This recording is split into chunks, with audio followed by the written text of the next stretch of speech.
Welcome to the Tech Egg. Don't get scrambled. Enjoy the video. Hello everyone. In this video, I will explain how to change your Toyota Corolla Cross key battery. It's a simple process that you can do yourself in just a few minutes.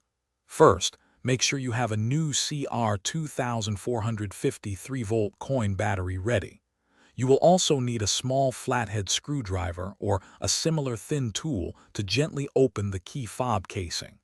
Let's get started with the first step. Our next step is to access the emergency key. On the back of your Toyota Corolla Cross key fob, you'll find a small release button. Press this button firmly and then slide out the hidden mechanical key. This emergency key is not just for unlocking your car manually. It also serves as a handy tool for the next part of our battery replacement process. Now that you have the emergency key or your small flathead screwdriver, it's time to open the key fob casing.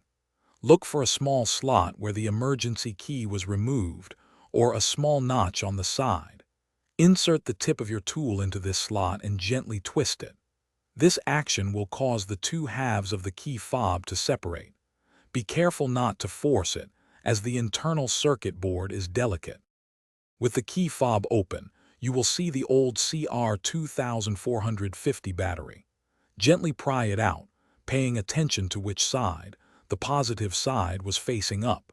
Now, insert your new CR2450 3-volt battery, ensuring the positive side is facing upwards. Carefully align the two halves of the key fob and press them together until they snap securely. Finally, slide the emergency key back into its slot and test your key fob to ensure it's working perfectly. You're all done. Thanks for watching. Consider subscribing if I helped unscramble your problems.